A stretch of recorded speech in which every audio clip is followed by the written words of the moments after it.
Thank you both very much indeed. Let's turn now from the major parties to one of the minors. David Leyonhjelm was elected to the Senate for the Liberal Democrats at the last election with close to 10% of the vote. He's hoping the double dissolution, I should say, will, not double dissolution either, double dissolution will help him repeat the feat on July the 2nd. And he joins us now from the Sky News Centre. Senator Leyonhjelm, thank you very much for your time. You got 9.5% at the last election, partly courtesy of the donkey vote, because you're number one as far as the ballot papers went. You can't hope to repeat that, can you? And it must be a battle now with the new Senate voting arrangements for you to get back. Well, you're right. I'm not expecting to get the donkey vote again, but that's only worth 1 or 2%.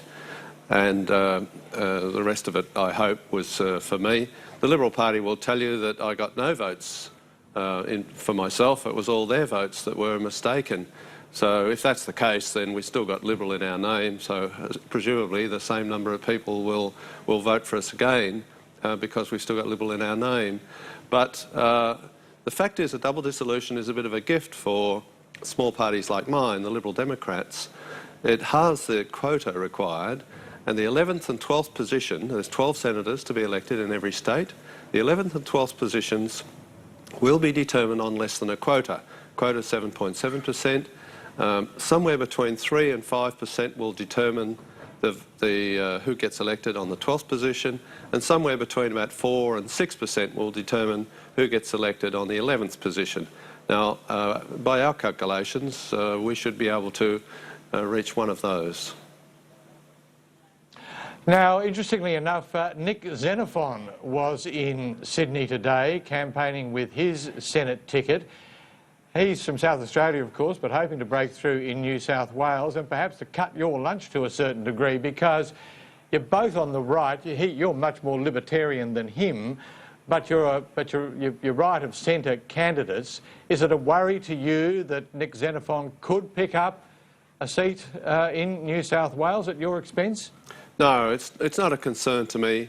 He votes with the Greens 2/3 of the time. He's essentially a Greens left voter, not Libertarian like me, and I don't think he's got much appeal outside of South Australia either. In fact, his policies really, it wouldn't really matter if the rest of Australia went broke as long as South Australia was all right. I don't think that's going to resonate with New South Wales voters at all. So, no, he doesn't concern me. In New South Wales, I suppose the parties that probably are most concerned to me would be the Christian Democrats. Do you reckon he's got a show? Do you reckon he does have a chance in New South Wales? No, I don't think he's got any support outside of South Australia. He's extremely parochial. He's also taking votes off the Greens. The Greens are not all that strong in New South Wales either. No, I don't think he's got any prospects outside of South Australia. He's got a strong support base there. I think there's a good chance he'll end up with three senators. And his preferences will be relatively important in South Australian lower house seats as well. But I don't think he's got any appeal outside of his own state. You've been campaigning very hard on the superannuation changes announced by the government at the weekend, in the budget, I should say. And you're saying, so is it the case, do you think, that whether you get back or not will depend on your ability to split off some of the self-funded retiree vote, which has been owned by the Liberal Party largely for quite a long time? I'm not sure how many votes there are in that issue. Certainly we're interested in them and we'll gladly take them. And we're encouraging coalition voters who are unhappy about the superannuation issue to vote 1 for the Liberal Democrats and then 2 for the Liberals. Then their vote, if we don't get elected, their vote won't go and accidentally elect a Greens person or a Labor person or somebody like that. But when you look at the actual number of people who are adversely affected by the superannuation changes, the increased taxes and the retrospectivity, I don't think there's huge numbers of votes in it. What is significant, however, is that those affected are overwhelmingly core Liberal Party supporters. They support the branches, they turn out on election day, and they're donors, and they're very unhappy people. What they're doing now is approaching us in quite large numbers, saying, look, you know, we're not going to vote for Labor, but we really need an alternative who's got a bit more sensitivity to our complaints on this issue. That's us. We're a low-tax party. We'll lower taxes every opportunity we get. And we do think that the retrospectivity aspect of it is profoundly wrong as well. So we're happy to represent the interests of those people who are unhappy about the superannuation. If they want to vote Liberal in the lower house, that's no problem to us. If they want to give their second preference to the Liberals, that's fine with us too. But they can help us to get into the Senate. You've been saying that some Liberal MPs, some Liberal representatives have been coming to you complaining about the fact that the government is planning to introduce this change. You don't want to name any of them, do you? And do you expect any breakouts on the Liberal side in the same way that Labor's been having problems with asylum seekers? Yes, well, there's the noise that we're hearing from Liberal Party members, and many of them are long-term stalwarts. That noise is certainly being heard by a lot of Liberal Party members and senators. So obviously there's concern about it.